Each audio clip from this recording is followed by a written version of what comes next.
روز بخیر بینندگان عزیز، سرخط خبرهاست. منظورتان از استودیوی مرکزی رادیو آزادی. در نشر برنامه امروز 20 اپریل از تلاش پایین بردن نرخ بلیط‌ها از تاجیکستان به روسیه و سفر مهاجران توجیک با پروازهای چارتری، جهش قیمت مواد غذایی در سال جاری و تشکیل یارمارکه‌ها در دوشنبه، با کردن اطلاع پرزیدنت قرقیزستان از طرف مسئولان فیسبوک و دیگر موضوعات خبر می‌دهیم. رئیس اجنسی اویاسیای شهروندی تاجیکستان در صحبت با خبرگزاری‌های روسی گفته است تمام تلاش‌هایشان را برای پایین بردن نرخ پروازها به روسیه به خرج می‌دهند. به قول اکرام سوپونزاده فعلا همه بلیط‌های پرواز منتظم از دوشنبه به مسکو طریق سومون ایر و یوتر تا آخر ماه ایون فروخته شده، اما همه روزه 2 پرواز چارتری به این سمت عملی می‌گردد. به گفته این مقامدار اجازت گذشتن از مرز با داشتن اساس و یا بدون آن به صلاحیت روسیه وابستگی دارد. چون این پاسخ مقامدار در حالی است که بعضی از مهاجران توجیک با ارسال عکس و نوار به رادیو آزادی میگویند طریق پروازهای چارتری و بدون داشتن یگان اساس توانستند به روسیه سفر کنند.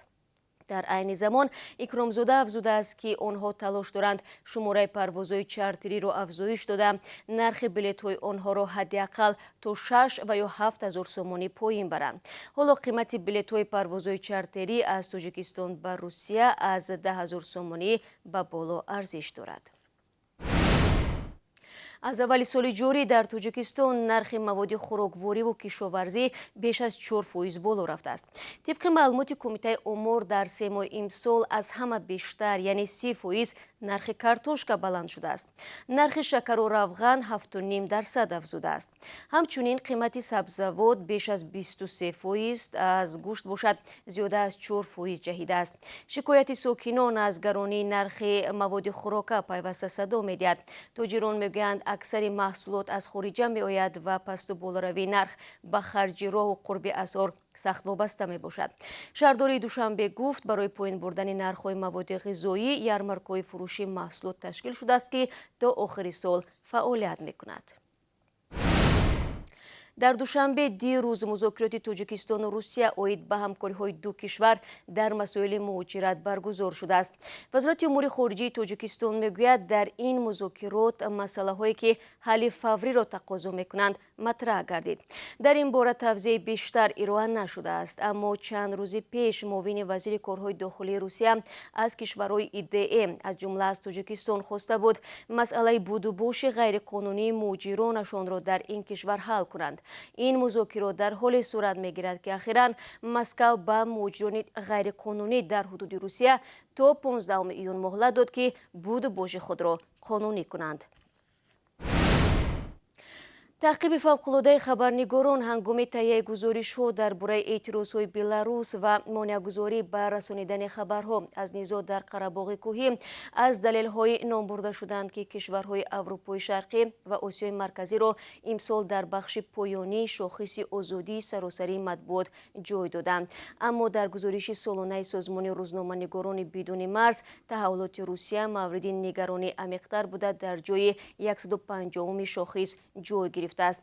در گزارشی که امروز نشر شد این سازمان نوشته است پلیس روسیه به طور منتظم و گسترده به ویژه خبرنگارانی را تعقیب میکرد که در گزارش‌هایشان فعالیت‌های پیشوای مخالفین الکسی ناوالنی را انعکاس می‌نمودند.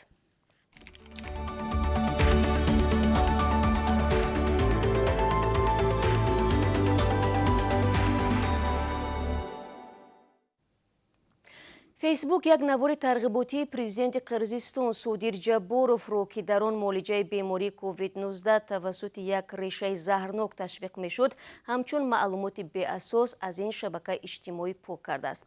15 اپریل جابوروف در فیسبوک اعلام کرد که کشورش راه مؤثر معالجه کووید 19 را کشف کرده است. در نوار شخص بدون لباس حمایتی محلول ریشه های رستنی معروف به نام اکانیت را به شیشه ها تقسیم میکرد. در نوار هشدار داده میشد که نوشیدن محلول وقت آن سرد است میتواند سببگار مرگ انسان شود. در جواب به پاسخ رادیو آزادی 19 اپریل سخنگوی فیسبوک تصدیق کرد که اطلاع پرزیدنت جابوروف محو کرده شد. فیسبوک افزوده است هر اطلاعی که به انسان ضرر می‌آورد و یا باعث سرایت بیشتر کووید 19 мегардад аз ин шабака берун мешавад. рӯзи 16 апрел вазири тандурустии Қирғизистон гуфта буд ки маҳлули решаи аканит ба 300 фарди мубталои коронавирус дода шуд. дар пайи ҳалокати 4 нафар аз истеъмоли занбурӯғи заҳрнок дар кушониён 2 табиб боздошт шудааст. Азия плюс бо такя ба манбаи худ навиштааст Додси Тонӣ бар он назар аст ки сардухтури беморхонаи деҳоти ҷамоати Заргар ва духтури навбатдор ба беморон сари вақт ёрии зарурӣ нарасониданд. эҳтимол дорад дар ин парванда бозпои чанд табиби дигар низ кашида шавад. ёдовар мешавам ки 11 узви як хонавода аз деҳоти Заргари кушониён рӯзи 27 март заҳролуд шуданд ва дар ин байн 4 нафарашон ҷон бохтанд. ҳалокати онҳо боис шуд ки Додси Тонӣ ноҳияи кушониён дар ин робита парвандаи ҷиноятӣ оғоз кунад.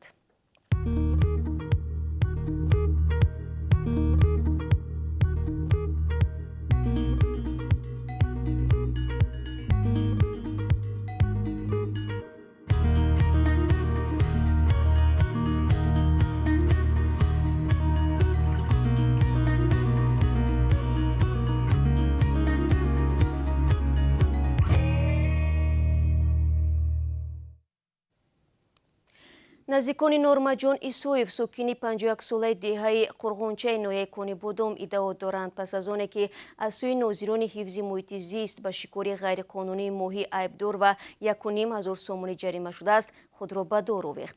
ҳарчанд ба гуфтаи наздикон ӯ дар асл моҳӣ шикор накардааст ва танҳо барои эм додани гов ба он сӯи дарёи Сир рафта буд.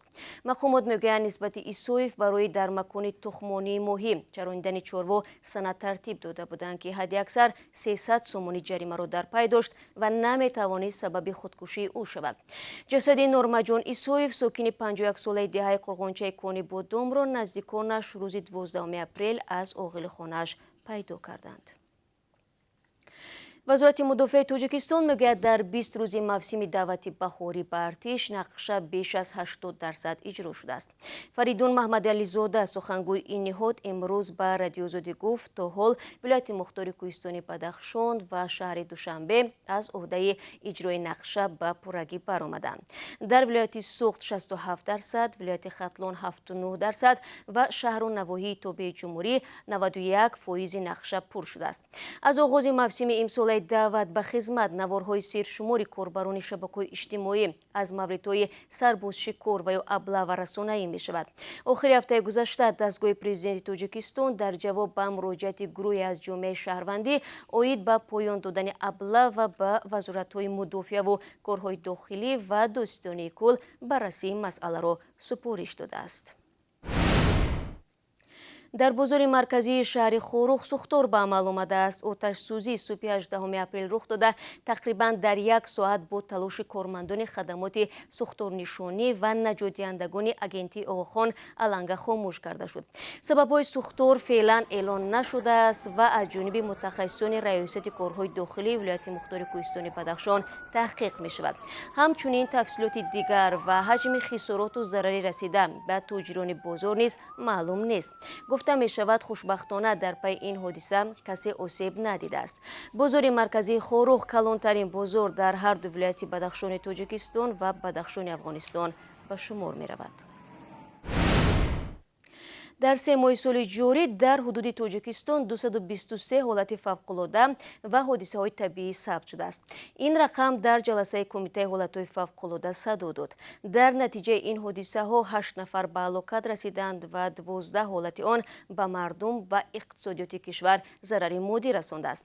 дар ҷаласаи мазкур раҳбари Кумитаи ҳолатҳои фавқулода ба як қатор камбудиҳои ҷиддӣ дар самти соил мустаҳкамкунӣ дар вилояти Хатлон ишора намудааст. зимнан Руди вахш дар 15 соли охир даҳо гектар замини кишт ва танҳо дар диҳаи дӯстӣ 80 хонаро вайрон кардааст.